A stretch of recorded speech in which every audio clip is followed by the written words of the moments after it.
திமுக ஆட்சிக்கு வரதுக்கு மிக முக்கியமான காரணம் யாரு அப்படின்னா, அவர்களுடைய கொள்கையை தாண்டி எம்ஜிஆர் அவர்களுடைய ஃபேஸ். ஐயோ! அப்போ திராவிட மாடலு ஈவேராலாம் கிடையாதா? நிச்சயமா கிடையாது. எம்ஜிஆர் அவர்களுடைய ஃபேஸ் தான் மிக முக்கியமான காரணம். அது அது ஏன் நிரூபணம் ஆகுறது அப்படின்றத பின்னாடி பார்க்கலாம். ஆனா, திமுக ஆட்சிக்கு வரதுக்கு எம்ஜிஆர் அவர்கள் தான் காரணம். அவர் நடிச்ச படம் தான் காரணம். ஆனா, படத்துல அவர் எப்படி நடிச்சாருன்னா, திமுக என்ன திராவிட கொள்கைய ப்ரப்போஸ் பண்ணுச்சோ, அந்த கொள்கைக்கு நேர் ஆப்போசிட்டா தான் அவர் நடிச்சாரு. அதையெல்லாம் பார்த்து தான், இவரு எந்த கட்சியில இருக்காரு அப்படின்னு பார்த்தா, திமுகல இருக்காரு. எல்லாரும் திமுகவுக்கு வாக்குகள அள்ளி குடுத்துட்டாங்க.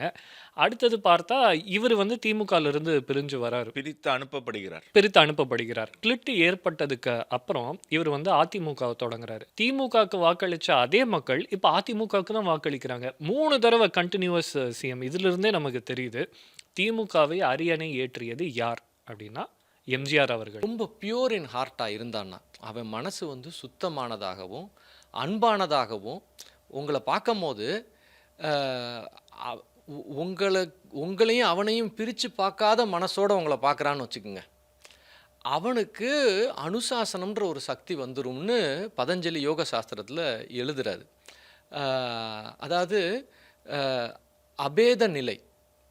அ பேதம் இல்லாத பேதம் இல்லாத அபேத நிலை.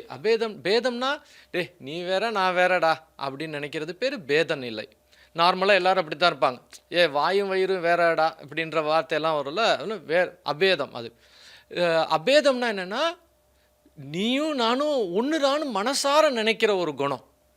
அந்த அபேத நிலையில் சில பேர் இருப்பாங்களாம். அவங்களுக்கு தன்னறியாத கருணை இருக்குமா, தன்னறியாத உதவக்கூடிய டெண்டன்சி இருக்குமா. அப்படிப்பட்ட மனிதர்கள் இருக்காங்கல்ல, அவங்களுக்கு வந்து அனுசாசனம் வந்துருமா.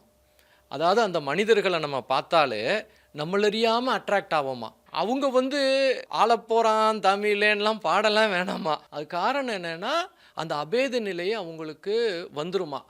அது ஒரு ஆன்மீகமான ஒரு இடமா.